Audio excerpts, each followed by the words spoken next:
Good morning, everyone. It is our very special Nurses Ball edition, and I'm going to tell you what you're not going to see. You are not going to see any creepy congressmen. You are not going to see any angry, vicious chihuahuas displaying their truth for all to see. And you sure as heck aren't going to see any violins being smashed. But everything else is up for grabs. See you on the flip side.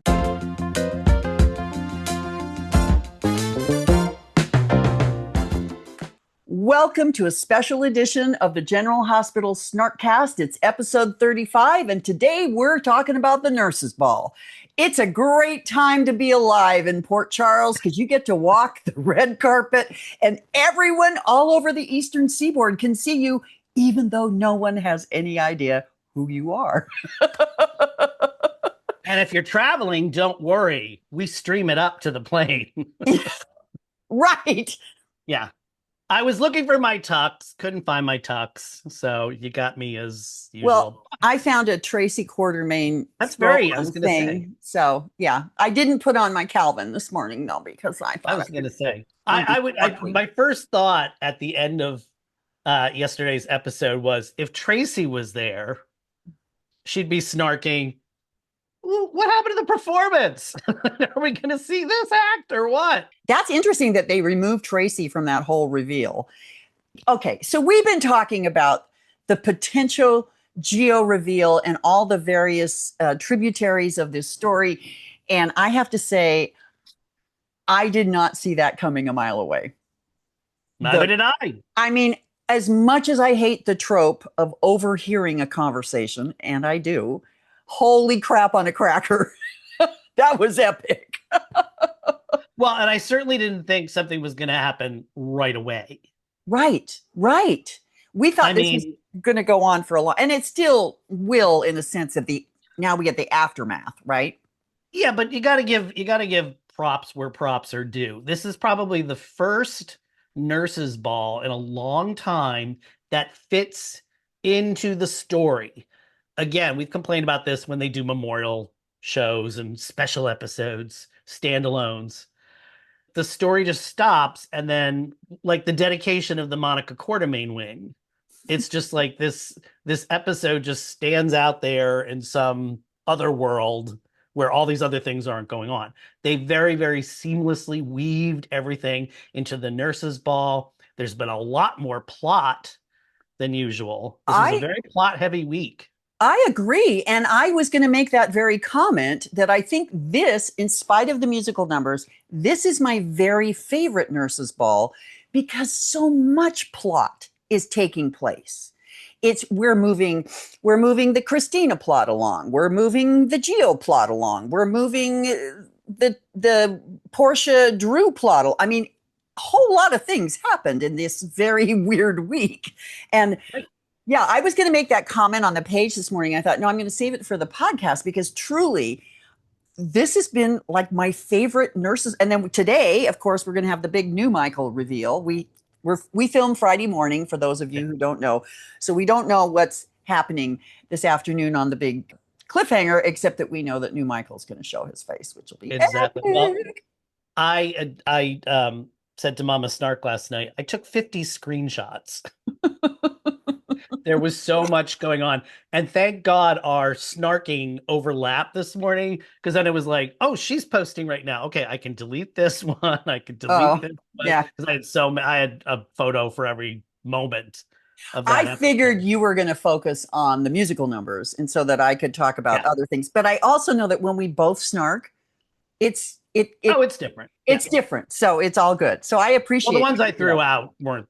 I didn't have anything really. I know, like I didn't post anything about Portia and Curtis because we've seen that scene so many times. So let's talk about our favorite musical numbers so far. What I know what you're going to say is your favorite. Well, I think we finally have a United General Hospital snarkdom. Geo, of course. And he's my performer of the week in all ways.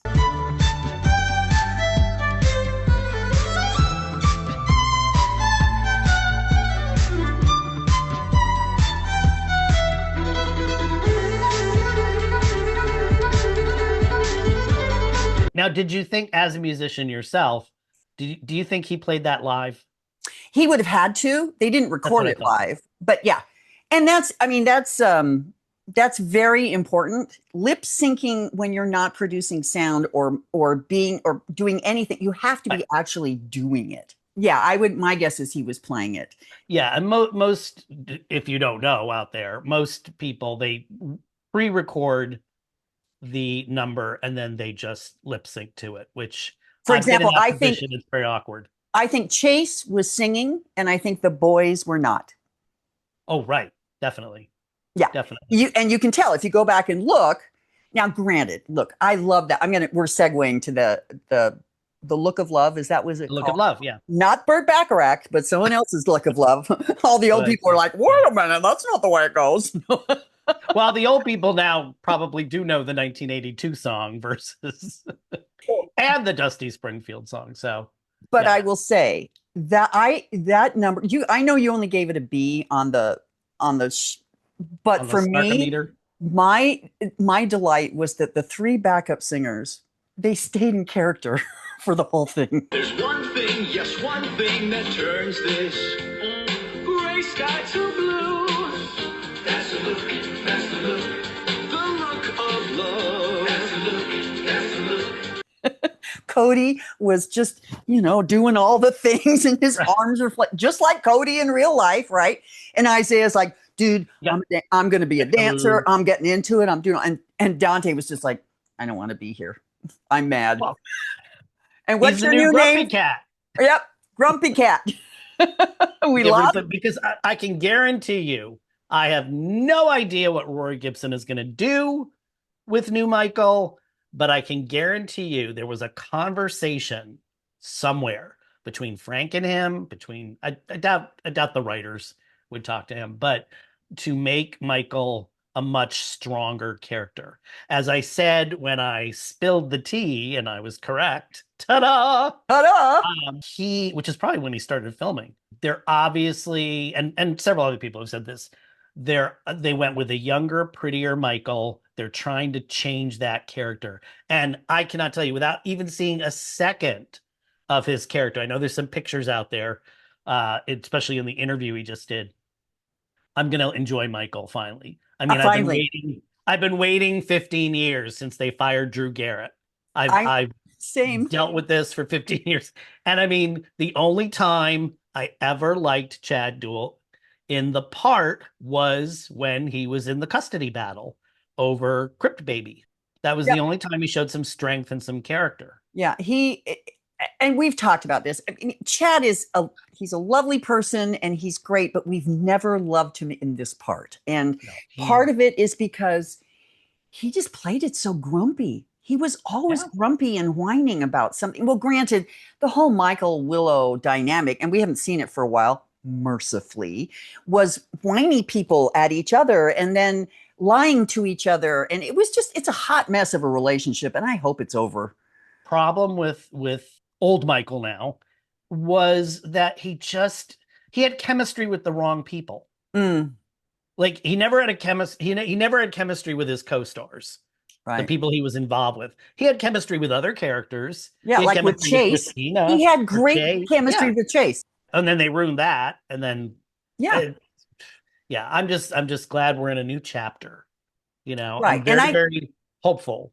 And we wish Chad well. We hope whatever he does in the future, he's going to do fine. He's going to be great. And hopefully they'll find him a character that more fits his style. I text messaged Wicked Stepmother Mhm. and we talked about NuMichael and she was very excited and she's looking forward to today to see what Rory brings. And I'm looking forward just to see what kind of kerfuffle it all makes because If he brings it, it could be the cliffhanger. And then, it like I probably will said, be. Yeah, I'm not sure if there's a new episode on Monday. Some people say there is. I've seen no announcement, but it's Memorial Day. They probably tend not. to take the day off, so we're not really going to see anything until probably Tuesday. But I love all the spoilers sites that have old Michael with like, burns and bandages busting through the door. I mean, it's great. Someone in the patrons group, we love to mock the other General Hospital pages, the spoiler pages that are so bizarre. Nell is coming back to life and switching bodies with Willow, and those. It's just they're fantastic things. But somebody posted a picture of Michael sitting in a plane with this side of his face kind of burned and a giant bandage on it. And of course, I had to do what I do, which of course, people seeing this will see what I did that I do with Michael. Any bandage on your face. That you've been doing with anybody. Yeah. Well, yeah. GH is known for their big bandages and big syringes. Let me give you a shot and it would go out of the frame. Let's back up a little because we had a huge thing happen in the Alexis Christina accident thing. And finally, they talked to each other about it. What? Say it. I am not a child and I don't need you to protect me anymore. Yes, you do. You obviously do need me to protect you because if I don't, you and I are going to prison. Those two women, I just want to take them and bang their heads together, and they need to be put in the character closet together to have a long conversation. No, I kind of like watching Hot Mess Christina because that's really what she is. She always has been. Yeah. And I'm going against popular opinion here. I did not like Lexi Ainsworth in the role. And I always thought the way they portrayed Christina when she was on, which was very infrequently. Exactly. Was just this weak, not so much a hot mess, but just this weak mess. Who would make really stupid decisions. But again, like current Christina never got any comeuppance for them, really. Right. And I'm wondering now, just off the top of my head, if GH didn't hire someone who was a psychology major or something, because they're really leaning into backstory in terms of the characters. And in Christina's case, talking about how Sunny and Alexis always came to her rescue, cleaned up her messes. She never had to take responsibility, which is very true. I like the fact that they're playing more on history and psychology. And acknowledging things that we've always kind of known, but are finally saying them out loud. And that's, right. I agree with this. I agree. And you're right. The whole Christina thing is a hot mess right now. I love Kate Mansi. I think she's doing a fantastic job in this. And yeah, I'm enjoying her. Yes, I'm not serious about putting Alexis and Christina in the character closet because it's going to be great, right? How this all pans out. And now Christina knows that she's being blackmailed and it's good. So they really have, I got to give credit where credit is due. And it I don't know, it surprises me because when everybody was really hating on the show a couple years ago, it seemed we were all kind of united in that. And now there seems to be a dividing line among fans where people think it's worse than ever. And you and I think it's improved. I do. You're right. I absolutely. Yeah. I mean, the plots are tighter. They seem to be going somewhere. Things happen. I mean, this is a very intricate plot when you think about all the different elements. Right. We talked about that last week, all the different tributaries from all and how they're intercrossing. It's a very complicated canvas right now. And because of that, we're getting less and less filler stuff. Now, granted, the whole nurses' ball could be a filler, but they're not doing that this year. And that's, So, Even the red carpet day was, if I may, to express my support for Measure C and to say how heartened I am that my nephew, the congressman, is leading the charge to rid Port Charles of that blight called Sunny Corinthos, also known as my uncle. That episode was written by Scott Sickles, who's one of the better script writers at GH, and edited, and I think the breakdown was done by Ryan Kwan. Ryan Kwan, if you remember, just came from a very long stint at Days of Our Lives, where he was a breakdown writer, and I think he was also like their continuity person. So I think there's a little more influence there. But I was like cringing because it's like, oh, it's the red carpet episode. Here we go. But it was entertaining because everybody had their snark moments. Everybody got their snark moments in. I think nothing requires us to ignore reality more than the nurses' ball red carpet. which is Because being broadcast I'm at least thinking, as far away as New York and at least up to about 30,000, 40,000 feet. and I'm sitting here thinking, okay, I live around the corner from a hospital here. I don't know any of the doctors. I don't know who's the chief of staff. I'm not even entirely sure I know who my congressman is. No, I do. It's just so ridiculous. The fact that we have someone who owns a hotel partnering with a congressman to do the red carpet. It was just, yeah. Yeah, it's very meta in It's terms of very like meta. they're referring to like very personal things on the red carpet. Right? And we get it because we're watching the show. But it's like, yeah, it's like what I think you brought this up this week again, and you're bringing it up now. Would just an ordinary person watching this like get half of what they're talking about? I mean, obviously from the looks, they would get something's going on. I had a whole scenario in my head of some old man in Port Charles turning on the news, and his wife's in the kitchen making dinner, and he's like, Judy, who are these people? Who are these people on television? Judy, that woman she was arrested. I mean, can you imagine being at home and watching this? Poor Judy in the kitchen's going, Harold, stop talking to me. I'm trying to make the potatoes. Anyway, I don't know More where than that in real life, these things wouldn't happen right on the red carpet. It wasn't as cringy as I was expecting. except for the nurse's performance. Well, that was the next day. So, Right, but that's always the cringiest performance of the whole ball, as far as I'm concerned. yeah. Yeah. First of all, the scrub colors. We're going to have a special guest later on, and this person knows fashion, and this person made a very snarky comment about the nurses in their scrubs. It was a very lame opening number, and I think that's just, we've lost Epiphany. We've lost people who could A, carry a tune, and B, be a representative. I mean, we used to have Bobby. We used to have, well, Liz was out of commission for this one. It fell on two minor recurring characters, Dina and Amy. And it's like, And then Willow jumps in as if Willow is the queen of the hospital. What is this? And Isaiah is the only doctor. No Felix, no Lucas. And a lot of people have pointed out, where's the mayor? Where's Why isn't Maxie? she there? Where's everybody? I know Yeah. there were a lot of people missing this time. Well, Maxie, they said, was home with, the invisible Bailey Lou, who's sick. But why would she wouldn't miss her boyfriend filling in at the last minute? That's unrealistic. What about the whole Portia, how that came out? Where it's like, Curtis figured it out.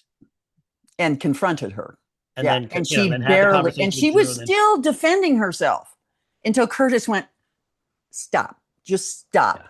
You're driving us all crazy. And the audience is like, someone make her go away. Although she looked beautiful. We'll talk about that later with the fashion segment. But they did that in an unexpected way. I kept thinking, again, we're preparing for the nurses' ball. It's like, okay, what's the big secret that's going to come out? Is, Brad going to show up and blab it? Is, Drew going to announce it? They did some unexpected reveals. I agree. I think the whole thing has been and everything is moving along. Ugh, hallelujah, praise God, because so often we get stuck and it's like we can't quite get out of the rut, but this has been all the stories have been chugging along really nicely. And like I said, that reveal came out so fast because it's like they're having their argument, and then by the end of the episode, he reveals it to the public. I didn't quite catch. I'd have to go back and watch exactly what part he overheard to make him think that Brooklyn and Dante just like trashed him or gave him up for adoption. You're talking about Gio overheard? What exactly he overheard? I don't know, but I can see him. I mean, he's 20, right? I guess his character's 21 on the show. He would jump to that conclusion. He turned 20 yesterday, the day before? Yeah, before? but don't they have him drinking on the show? Like, isn't he supposed He's supposed to be 22.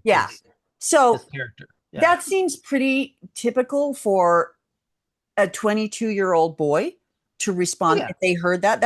I think that was, now, no, there is no, you made a point that I want to, as a musician, say. Lucy touched his violin. Ooh, That doesn't happen. Nobody touches thought a so. musician's instrument. I don't care if they're playing a plastic recorder, you don't touch it. Because let me tell you, when you are getting ready for a performance, you have your little area backstage and everything is exactly where it is. And if, especially if you're doing a solo or something like that, you are in the zone. And if somebody touches anything, that could be really bad. The other thing I want to say is I don't care how traumatized you are, there is no way a violinist would smash his instrument. No way. Yeah, that's what I thought. I'll forgive But- that. I don't forgive the Lucy Coe just picking up his violin. Yeah, and bringing it to him. the smashing fit in with plot. We all know it's going to go over the top. Why wouldn't it be over the top, right? Right. You got to do something. But let's talk about the tropes that they still insist, they double down on, which piss everybody off. So I guess this segment is called "What's Your Favorite Trope of the Nurses' Ball?" or your unfavorite trope. My unfavorite trope is the fact that the hostess of the show is running around like she's the stage manager, Right? frantic. This would never happen in real life. I've been parts of many galas and benefits and performances. This does not happen. So why do they keep insisting of having Lucy being frantic? It's like, how under rehearsed is this show that she's like, running around the building, grabbing people. You're on. The other trope I don't like is the fact that the nurses' ball seems to happen in spurts. It's like, let's do a performance, take a break. Let's do a performance, take a break. Every event and gala and fundraiser I have gone to, cocktail hour, if there's a dinner, you get served your dinner. And you Towards the end stay of dinner, put. the show starts and it's a show. And yeah, there might be a break for like, okay, here's the part we're going to talk about the disease, fill out your cards, go to the silent auction. There's that sort of like little pause. And then they usually introduce the headliner. There's always a headliner. So It's really interesting. They always have to go out to get their drinks. Why aren't there people in there bringing them no drinks? cater waiters. Yeah, what's Yeah, going on it's here? just, well, I will say this, David. Last night I attended, oh, hello, Pond. Last night I attended a third grade play, Ooh. and it had very similar things to the nurses' ball. Okay. Chaos. Like, Chaos. People running around not knowing where they were supposed to be, forgetting their lines. Or, I mean, obviously, in the case of the nurses' ball, you don't forget your lines. You just forget to show up backstage for where you, but it was a very similar kind of. So when you said, what are your, the first thing when you started talking about, so what did you hate about the nurses' ball? I was like, yeah, it kind of reminded me of a third grade play. a pageant. A pageant, indeed. But this, I have general soap tropes that I dislike anyway. We've Right. talked about the secrets thing. Every one of these plots was built on secrets, right? Which is, Yeah. it's SOP in a soap, but still at the point you're like, and of course I mentioned the geo overhearing, and that's another trope that is old and overused, but it worked in this case, and it was a surprise, and so that didn't bother me as much. Right. Yeah, I can't think of any more specific. Just Lucy being so out of control is the chaos level of her versus what's really going on at the ball. I mean, she's up here and everyone else is down here going, what are you? Maybe you ought to have a drink, Lucy, or something, or Right. gummies. Yeah. And the llama. What is, and I know Lynn Herring has llamas on her farm, so she has chemistry with the llamas. But other than that, why? And he's at the food table backstage chopping away. I wouldn't want that thing anywhere near food that And I'm going to also, be eating. he would have a handler, and Lucy, it wouldn't be Lucy. We can talk about the unrealistics of the nurses' ball all day, but The Los Angeles ABC7 reporter, who always seems to travel to upstate New York. I mean, it's like, get the local guy from Rochester or Buffalo or something. I mean, I don't know who the Los Angeles guy is anyway. I don't either. I don't watch the news. Right. It's probably most people who don't live in Los Angeles County do, but it's like, get somebody or get like one of those Lisa Gibbons or somebody from like Entertainment Tonight. Oh yeah. I believe that more. I would buy that. Well, there's so many Entertainment Tonight reporters that would have been more than willing to do this. Well, didn't Mario Lopez do it a couple years ago? I think he did. Yeah, and then we had Chandra Wilson. It's Chandra Wilson. Yeah, I don't remember. Yeah, they only started that red carpet, I think, when they brought it back, or maybe not even then. Maybe a couple of years after that. I'll have to look that up. I did appreciate. Where are you? I did appreciate the nod to Robin and the starting of the nurses' ball. That's important. We're in our 65th year here, people. We need to be talking about history, right? And when they say 31 years of the nurses' ball, well, it hasn't been going on 31 years. It started 31 years ago. Yeah. But yeah, there wasn't one last year. Having Anna and Emma there was good. And you always got to have that little nod. I mean, again, that, and we talked about Claire Labine a couple weeks ago on the page, about her stories that she wrote in the 90s still resonating, the whole Stone Robin AIDS thing. I mean, when you think about it, that plot line was going on like 94, 95. And we're still talking about it. Still very, very much stigmatized back then. So that was very bold of her, the producer at the time, the network, to actually do that story. And again, be a little bolder in your choices, soap operas. It's like, don't be afraid to do things that mirror real life. We had a spontaneous girl kiss on Beyond the Gates this week. There you go. It was more for a dramatic effect than anything else, but I mean, people were like clutching their pearls about that. Of course. Well, there's a regular gay couple, married gay couple, on that show. And is it white? It's white black. Yep. And they have kids. Right. Like you have to, and everybody thinks like, oh, this is controversial. Everything. This is real life, and that's what I miss about soap operas: mirroring real life.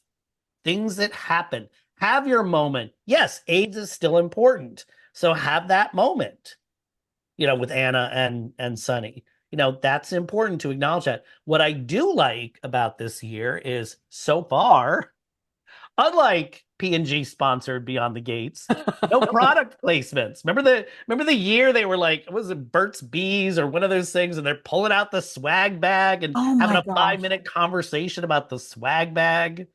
Like, and they never make those things sound natural. No, and even on Beyond the, it's a big, you can imagine, we snark the product placements because one of the characters is spraying Febreze around her house every day. And it's like her emotional support Febreze or something. And we'll see a basket of laundry with Tide in it. And I'm sure fine. Carly would be spraying that after a Nina visit. Right. So, that's, but show those. I never understood that on TV. And again, working in television, it's even more frustrating where it's like, use real products. Yeah. What product is going to turn you down? Yes, I know some marketers associate the product with the bad behavior of the character. No. Like if Sonny starts drinking Coca-Cola, we're all going to think it's like a mob drink. I don't think so. Exactly. It's like show real products. Although I do get a kick out of when they have fake products and they're like mocking real products, It's like their search engine and their text threads always look weird. They don't look like real things. Oh, right. Yeah. Like, come on, who's not Googling something? Oh, I learned a fun fact today. This is totally off topic, but it is such a fun fact. Do you know what the original name of Google was going to be? I used to know this, but no. Back rub. Oh, that I did not know. Can you imagine if they'd gone with that name, back rub, and we were saying, yeah, I got to back rub that. Oh my gosh, thank God they went with Google. Well, there's your fun fact. You always learn when you watch the Snarkcast. There you go. What else about the Let's nurses? talk about the guest star. Eid. Oh, do we have Eid. to? But life gets harder, she gets smarter, dreams get darker, wishing for a childhood house. Like I said, and I said it again today, Frank, your demographic is skewed 55 and older. I'm the demographic, people. I had no idea who she was, nor did I care for the music. And also, she looked like she had Tourette's because she kept going. On One Life to Live, it worked to have, ooh, look, cutting edge, because it was always like the young kids, Star and her friends. Doesn't work on General Hospital. That year, which was a Ron Carlivati year, where they brought the nurses' ball back and they had Player and they had Jack Wagner, Frisco came on, and Rick Springfield came on as Rick Springfield instead of Noah Noah Drake. Drake. Yeah. That was a lot, but that's who your demographic is. You're not going to get new fans from a nurse's ball. So I would be going through the budget and saying, okay, we can strike the llama. That'll save us X number of dollars. We can strike the fancy person and let's have Ned sing. And and Lucky. There's been a lot of people pointing out. Right? Doesn't boost ratings to General Hospital to have an artist who relates to 20-year-olds when your demographic is women over the age of 55. Yeah. Gone are the days you are going to hook kids on soap operas. There's not as many people watching with their grandmas. Right, because their grandma went to work or she's streaming it without commercials later. Let's talk about what we want to see happen next week. Okay. I want Lulu to get in trouble for doing this. I want it to be bloody and gory. She is so annoying right now. I likened her to a yapping chihuahua who won't take any commands, won't listen to anything anyone wants to say, and just goes around biting people because she wants to. And I'm over her completely. Yeah, I'm having trouble because when she came on, we were all like, oh, she's giving Julie Berman energy and it's back to the Lulu we know and love. And then they completely went off in another direction. And now she's Harpy Lulu. But I got to give that character props because she's creating plot. Yeah. Oh, yeah. Stirring the pot, creating No, plot. the character is important. Yeah. It's just, I wish they would tone down her stridency a little bit. Right. She's just a little bit, just crank it 2 notches. That's all. She needs to be ostracized, which I think this is going to do it. I mean, look at the look on her face. She realized it at that moment, oopsie.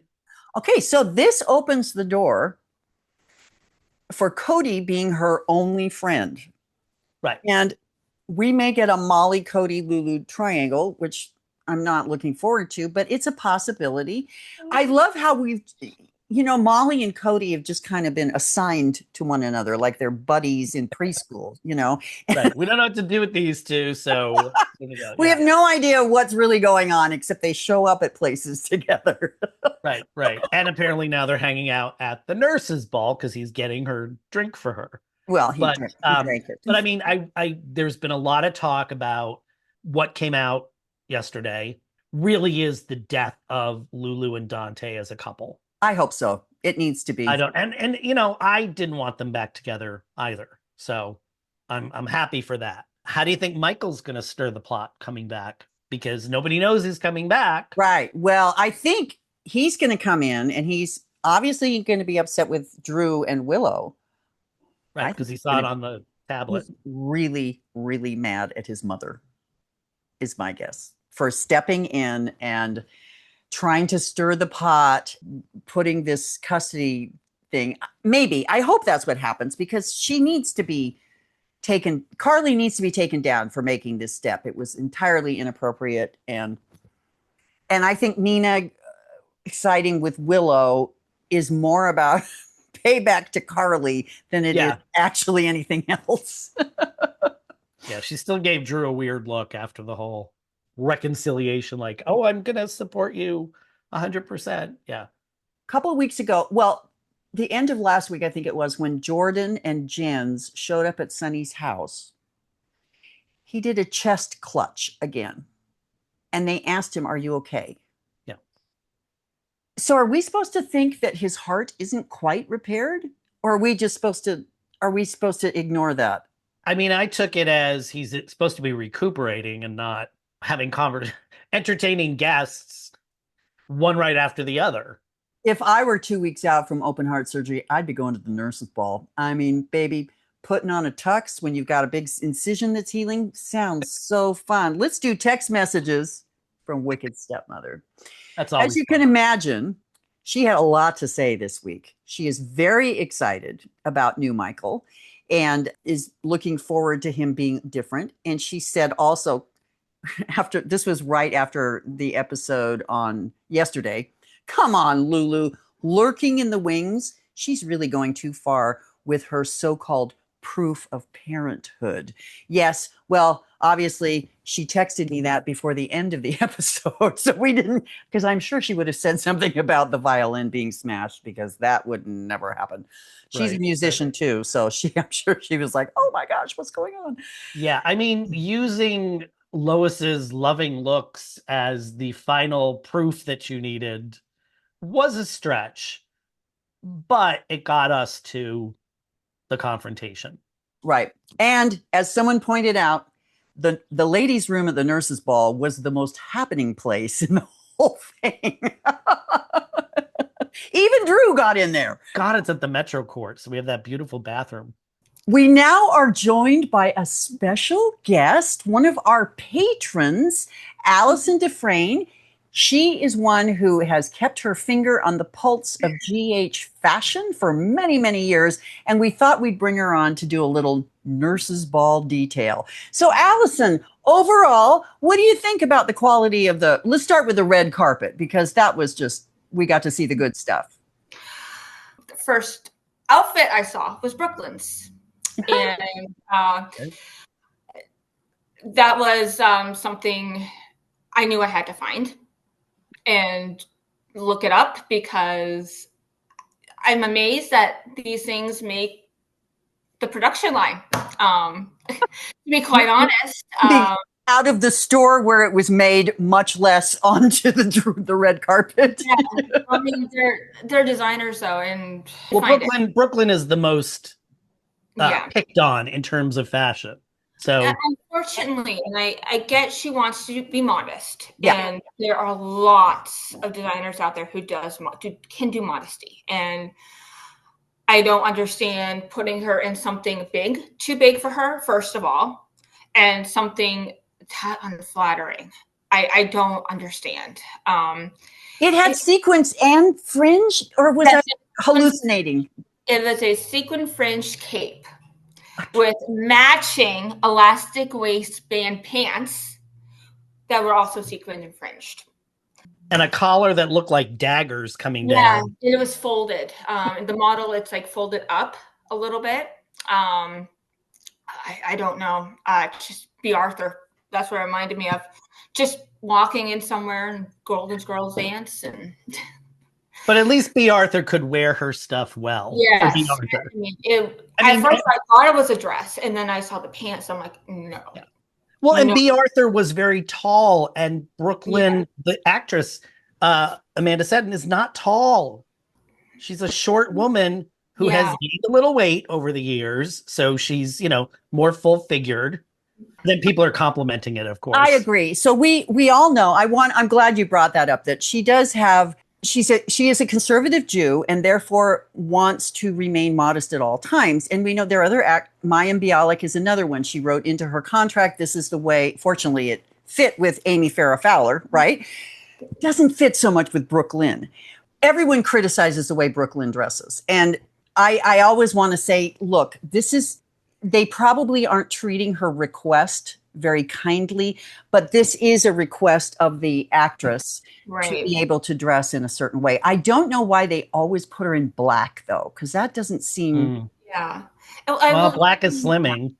Well, yeah, but still, To a I mean, point. she's not that overweight, you guys. I Right. mean, it's just so interesting what we do to women who are slightly overweight that we feel we have to like either pretend that they're not or just Right. really it. Well, But I mean, look at what they did to Maxie for years, how they Yeah. could not dress her. It's like, what is it going to take for someone to figure out how to dress Amanda Seton? They do have stuff that they can put in her that will fit her standards and look lovely in. I just don't understand. And I was actually scrolling looking for stuff the other day because I'm like, there has to be something. I'm like, this is not bad. This is not bad. They could put her in that. And it was. I'm just thinking about all the other ladies being jealous that she got to wear elastic waist pants and everybody else was strapped into their Spanx. Yeah, you know what? Elastic waist pants. I'm like, yeah, be comfortable. So who else struck you as being a slightly off look? Lulu. Oh God. It looked like she was growing a science experiment out of her side. And it's funny because she's in MacDougall and I love their gowns. I love their gowns. And this, I'm like, why? She's mid-30s. Why is she dressed like Mother of the Bride? I don't understand it. Yeah. And that was a like embellished high slit waist. And It didn't. She's again another one who's too short to wear a dress like that. You put a dress like that on Jordan, it would have been a different ballgame. oh, you know what? Anna. Oh yeah, and Anna, yeah. I didn't like Anna's dress. I loved the way it looked. The color washed her out, Yeah, but it it comes in black. And I was like, they could put her in the black sequin dress and it would have been perfect for her. Oh, I don't know why they didn't have Yeah, she that. looks great in black. So Yeah. I didn't mind her dress. I thought I agree with you. I thought the dress was really pretty. We didn't, she was only in it briefly for various things. I will say though, the dress that we were teased for the tango, that looked horrible. That looked like something that my sixth grade teacher would have whipped up for a costume. It didn't fit her right, and it was a wrong color. Was it red? That was wrong. Yeah. Yeah. Was it received? Okay, yeah. That and the choice to dress Chase, just give him a straw hat. He's in a barbershop quartet. Exactly. You're doing a tango. Dress for it. And I will say one of my favorite looks was Portia's dress. I thought she looked fabulous. Yeah. You can't go wrong with her. You put her in a paper bag and she will look gorgeous. I mean, her body is like Jordan's. Her body is perfect to wear. I mean, they did a side shot of her yesterday where she's standing in that dress and it just was like, and I'm like, oh, yeah, she's so. And she's tiny and short, and they managed to complement her frame. They dress her really well, I think, overall. Don't you agree, Alison? oh yeah, she's dressed really good. I'm jealous of her clothing. I love it. So any other women who dressed poorly for this? What'd you think of Tracy's pantsuit? Did you see that? I saw it was like a light, like a lighter blue with some flowers on it. I thought it was really. I think that fits her age. I don't see older women in gowns, and I think it was perfect for her. I mean, they seem to really get Tracy really well too with clothing. Yeah, I'm wearing my Tracy kimono look today in very celebration. Tracy Quartermain. Yeah, I couldn't buy my tux, otherwise I'd be dressed up as well. But who were the women you liked? Oh, who do you thought as just much was crap as I give her, Willow she looked amazing, absolutely amazing, fantastic. I agree. and the haircut helped. Oh, she's in a MacDougall gown in wine. It was the fabulous. color just against her complexion was beautiful. I think she was in Nardi jewelry, and they usually put them in Nardi jewelry because it's kind of like crystally colors. And oh my gosh, it was perfect. I mean, gorgeous, like perfect in it, and very Scarlet Letterish. Yeah. Oh, nice that's the whole reference point. there, David. That's the whole I thought point. she looked fabulous in red. I would never have thought that, but when she showed up with her new do and that dress, I was like, yeah, girl, you nailed it. Yeah, very nicely. 100%. And Donna, she's my favorite. That was my favorite, Donna. She rocked that little satin bow dress and those little Steve Madden little blush shoes. Oh my goodness. And you could just tell she was one of those little girls that's like, oh, I get to wear high heels, I think that was part of why it was my favorite. She was just so excited to be in it. Oh, and her lines. Mommy said to save this for a special occasion, and she was just so excited to be there. Yeah, it was darling. It's great. And Carly wore her Carly blue. Yes. I think that's one of the more expensive gowns that I was looking through the prices. It was about $1,095 for that gown. It was very understated. Let's say that. I liked it. Of course, anytime she wears that color, it's just fantastic. It is her color.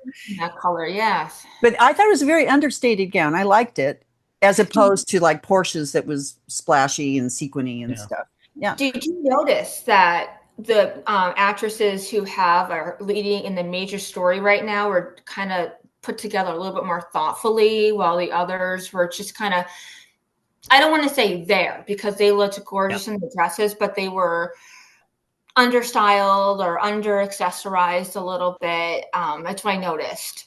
Interesting. Yeah. I want to point out someone that we might not think of to mention, and that is, and you may not have seen this because she wasn't on the red carpet necessarily, was ADA Turner. She had on a burgundy velvet one-shoulder gown, and then this chain of sequins or something. I said this on the page today, and I will say that she is an absolutely stunning woman. I know that her character is a pain, but she looked fantastic. She looks good. She matches her husband with the tux. What did you think of the younger women? Joss, Trina, Emma? I think they could have done better with the younger girls. They can pull it off. Do something fun with them. Trina was in a animal print. The red sequin, and it had the crisscross. And Jocelyn's, which I didn't notice, was like 3D flowers on it. But I don't know if that one flower over her left breast looks like she's being attacked by a zombie doily or something. It's just a bit much for me. I thought it was a dropped canopy. It just was there, And I know everybody was saying, "Oh, I loved Emma in orange," and I was like, that dress was just weird. I was looking at the sleeves, and I'm like, do I like the sleeves, or is it the color? I'm like, I want to see that in a different color, and I couldn't find it in another color, only in orange. So I'm like, it didn't show up right. It felt really out of place with everyone else. I guess it looked like one of those gowns where I've been to enough formals and galas where it's like you'd be constantly doing this, like readjusting because it's like not falling right on you. Good point. Yeah, you know what I mean. I know Listen to me, I sound like Tim Gunn now. What about our hostess, Lucy Coe? What'd you think of her outfit so far? I found a cape. The cape dress that she was wearing. This metallic cape dress. It was actually pretty inexpensive, about $205. I saw that today because I realized when I was looking for the dresses, I forgot Lucy. Of all the people in the world to forget, I forgot Lucy. Well, because we're used to her like just eventually being in her underwear. Right. So. Mercifully, we've been spared that lately. So far. I will say that her red carpet look, which was a t-shirt, but that red skirt, that gathered red, that looked fantastic on her. But she looked good in it. Really good. Yeah. Lynn Herring is another one of those women that has a body that can wear absolutely anything. Yeah. She just looks good. And she's tall. And she's tall and lanky. Yeah. Her last dress yesterday, which you may not have seen, Alison, it looked like she was wearing a carpet in a way. Do you agree with that, David? It could have been. There was it looked like a lot of layers. Yeah. And it was metallic and sequined and had different pattern. It was too much for me. Although I thought about this, it wasn't the right dress for the nurses' ball, but that could have been a really stunning dress in another situation. But it didn't fit right with me.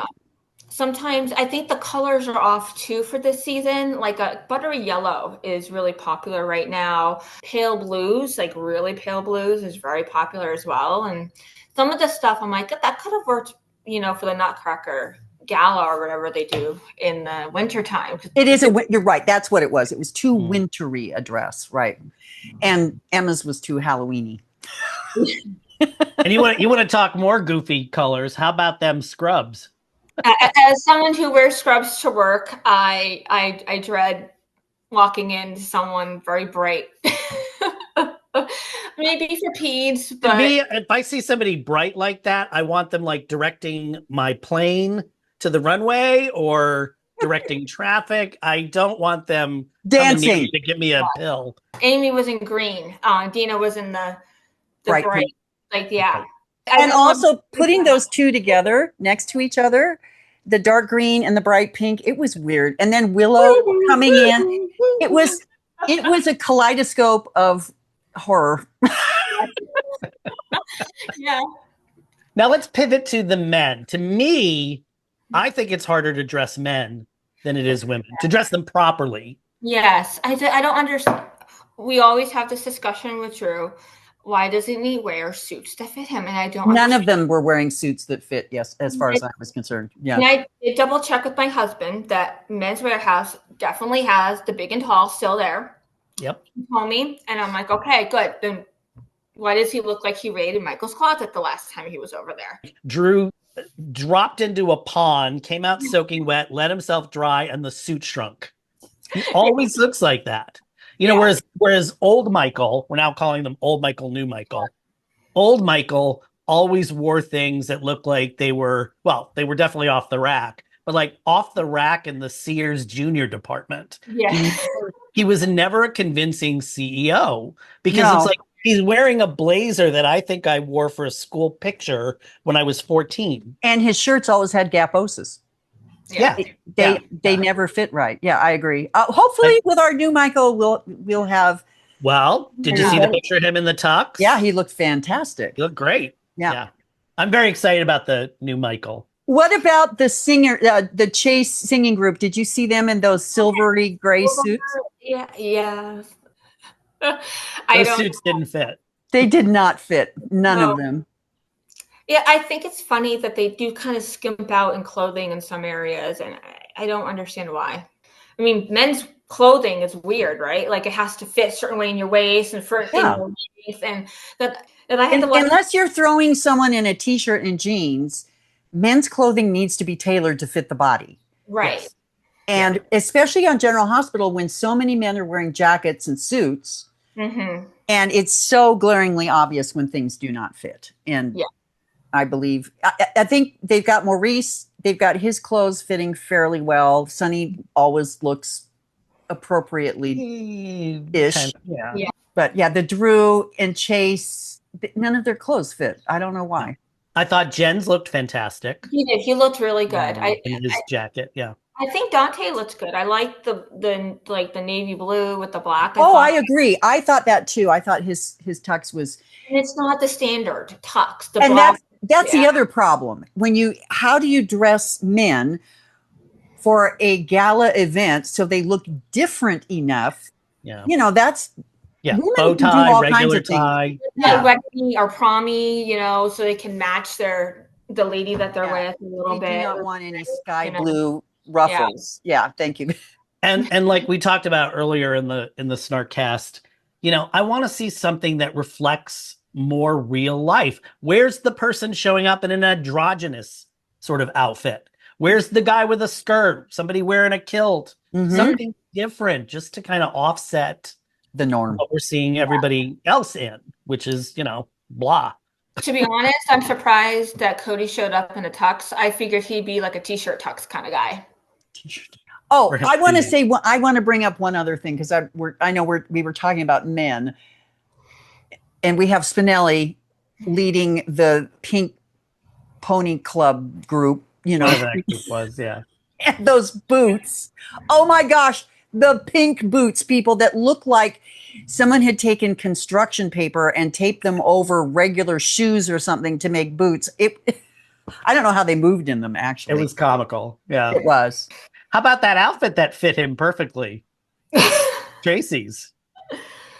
Amazing. Yeah, I mean, Spinelli filling in for Tracy at the last minute and sliding right into her clothes. They had the same shoe size, apparently. I also liked Curtis. Oh, yeah. Curtis is back. They seem to make a little more effort with Curtis. Maybe that's partly the actor, too. It could partly be the actor. Like, don't make me look. Yeah. Funny. Well, Yeah. finally we have Curtis back being Curtis, and I couldn't be happier. And he did look very, very nice. So, Alison, do you have any other general comments before we wrap this up? Well, I have a dress that I would wear. Which one? Christina's. I'm trying to. Was she in that blue? Yeah. Blue is the tulip dress, is what it's called. It's in dusty blue. I looked it up. It's $349. I am like, I like it. I was staring at it for a very long time, and I couldn't figure out if it was like a train wreck or if I liked it or what was about it that I liked, and I loved it. I love the color. Well, here's the thing too with Christina. It's like they styled her hair to go with the dress.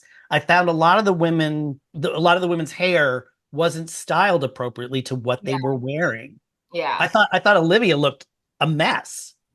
I can't even. Her hair was all over, and her gown was sort of like heavy looking, and her gown was really heavy. It was definitely like a winter dress for sure. At least feel of it was winter. But her dress I loved. I don't know what her accessories were like. I only saw pictures of her. And we didn't get to see that.